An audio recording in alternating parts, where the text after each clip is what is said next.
अधिकारी आप लोगों से मिलने आए थे, समस्या को उन्होंने जाना, लेकिन हमने उनसे पूछा कि आप एक रिस्पॉन्सिबल पर्सन हैं, ऐसे में आप बयान दीजिए कि अगर भर्ती निष्पक्ष नहीं होती है तो आप इसके जिम्मेदार होंगे। ऐसे में वो आप लोगों के सामने बयान नहीं दिया और भाग गए। ऐसे में आप क्या कहना चाहेंगे? ऐसे में हम लोग यही करना चाहेंगे कि बीएसएफ साहब ने सरासर गलत किया हम लोगों के साथ। हम लोग जब कहें कि आप मेरिट सूची दिखाइए, मेरिट पे रखिए, तो उन्होंने कहा कि नहीं हम मेरिट पे ही कर रहे हैं। लेकिन जब हम लोग कहें कि मेरिट वालों का नंबर दिखाइए, हमारे विज्ञापन में नहीं है और न हमारे सेवा योजना पोर्टल पे न शासनादेश पे है, तो कह रहे हैं कि एक लोग आओ, हम तुमको अपने ऑफिस में दिखाएंगे कि शासनादेश में रैंडम लिस्ट है कि नहीं है। हम लोग कैसे सब सारे अभ्यर्थी यहाँ पे जुटे हुए हैं, सारे अभ्यर्थी मीडिया के सामने हम लोगों के सामने से मुंह छुपाते हुए बीएसएफ साहब ने टीवी कराने की प्रक्रिया के लिए भाग गए अंदर और हम लोगों की बात नहीं सुने। और ये पूरी तरह से अब इससे यह साबित होता है कि इन्होंने पूरी तरह से गलत कर रहे हैं और पैसा ले लेकर 180, 179, 190 वालों को कर रहे हैं। अब बोल रहे हैं जिसकी लॉटरी लगी उसका होगा। अगर इन लोग ऐसा नहीं करते तो हम लोग सीधे हाई कोर्ट जाएंगे, हम मुख्यमंत्री तक जाएंगे। रैंडम लिस्ट का रैंडम लिस्ट का कहीं जिक्र ही नहीं है, जिससे बीएसएफ साहब ने वो लज्जित होकर यहाँ से भाग गए सर। बीएसएफ साहब ने जी सर खिलाफ है, अपने मन से रैंडम बना के ये लोग मिलकर 179, 180 हम लोगों से नीचे मतलब बच्चों का नंबर मिला के ये लोग डीवी कर रहे हैं। और इस डीवी को हम लोग की यही मांग है कि डीवी को बंद करें, और अगर नहीं बंद कर रहे हैं तो हम लोगों का हाई मेरिट उठाएं और उन लोगों का डीवी सूची में कराएं। रैंडम लिस्ट कुछ है ही नहीं।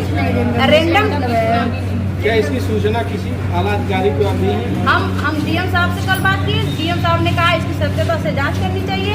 हमने डीडीओ साहब से बात किया, इन्होंने इस बात को संज्ञान में लिया है। आज हम लोग कमिश्नर साहब क्या जानने वाले थे, कमिश्नर साहब छुट्टी पे हैं और डीएम साहब की आज हम लोगों से मुलाकात नहीं हो पाई, इसलिए हम लोग इस स्कूल में आए ताकि बीएसएफ साहब इस बात को समझें। इनको समझ भी नहीं आ रहा है कि हम मतलब एक क्या कर क्या रहे हैं, लेकिन ताकि रैंडम लिस्ट कहीं है ही नहीं। अब फर्रुखाबाद में रैंडम लिस्ट तो रोक लगाई गई है, वहाँ पे भर्ती रोक लग गई और इनको समझ नहीं आ रहा। यहाँ पे डीवी चल रही है और ताकि मतलब कि सेवा योजना पोर्टल पे रैंडम का नाम ही नहीं है, इसमें लोग रैंडम सही तरीके से इसको पूरा करना है। सही तरीके से पूरा नहीं कर पा रहे हैं, सही तरीके से पूरा करना है, मेरिट के आधार पे करना।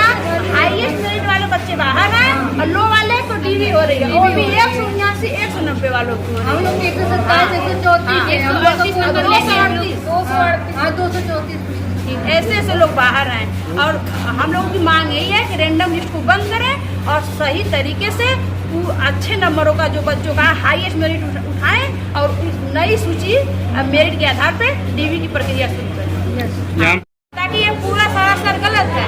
ना हमारे विज्ञप्ति में रैंडम है, ना हमारे शासनादेश में है, और ना सेवा योजना पोर्टल पे है। ये पूरा गलत कर हमारे यहाँ पे एक हाई स्कूल इंटर ग्रेजुएशन के लेवल पे और मेरिट के आधार पे बच्चों को चयनित करना है। लेकिन हाँ सब्जेक्ट का बांड इसमें होम साइंस मांगा गया है ग्रेजुएशन में और एनडीटी मांगा गया है।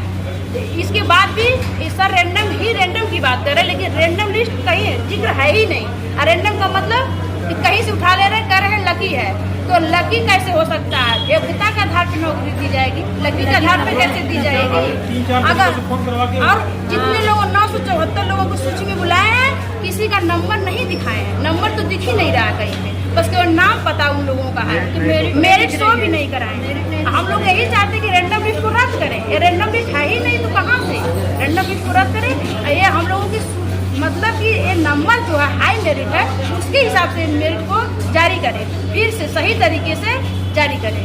तो आप लोगों की मांगे पूरी नहीं होती तो आगे क्या करेंगे? हम लोग की मांगे नहीं पूरी थी तो हम लोग हाई कोर्ट जाएंगे, मुख्यमंत्री तक जाएंगे, हम लोग कोर्ट करेंगे। मांगे नहीं पूरी तो हम लोग कोर्ट तक जाएंगे। ईसीसी एजुकेटर बाल वाटिका भर्ती के तहत हुआ है और इसके शासनादेश में यह था कि हाई मेरिट जो है के हिसाब से हम चयन प्रक्रिया को करेंगे, उसके हिसाब से ये लोग आवेदन भी करवाए हैं और उसी के हिसाब से बच्चों का अभ्यर्थियों का चयन भी होना था। लेकिन जहां तक ये सवाल उठ रहा है और जहां तक सवाल उठ क्या रहा है, जहां तक ये पूरी हम लोग को जानकारी मिल रही है कि बीएसएफ साहब गलत तरीके से ये भर्ती को कर रहे हैं और 2-4 नंबरों से हर अभ्यर्थी के पास जिनको डीवी के लिए बुलाए हैं सबके पास जो है फोन गया है कि इतने पैसे जो है क्या नाम है दीजिए, आपका जो है चयन हो जाएगा। गलत तरीके से, गलत अवैध तरीके से ये घूस लेके और ये चयन करा रहे हैं। एक कम रैंडम लिस्ट निकालें, जो कि रैंडम का कहीं शासनादेश में न कहीं जियो में कहीं आदेश का आदेश है ही नहीं, वही जियो हो गया, जियो विज्ञप्ति। और उसमें था कि हाई मेरिट के हिसाब से चयन करना है। और 200 यहाँ हमारे जो आसपास से अभ्यर्थी लोग हैं 238, 234, 226, 225, 221 मेरिट वाले हैं। इसमें से किसी का जो चयन के लिए डीवी के लिए नहीं बुलाए हैं।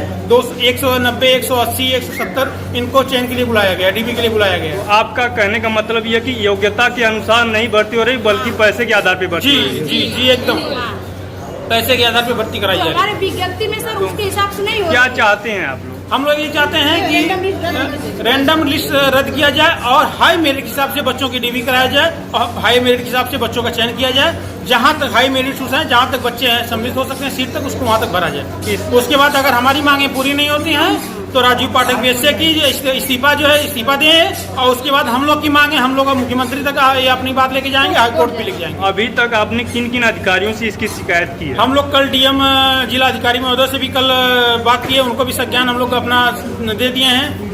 उसके बाद कल हम लोग पीडीओ और एडीओ साहब से भी हम लोग की मुलाकात हुई है, सीडीओ साहब से।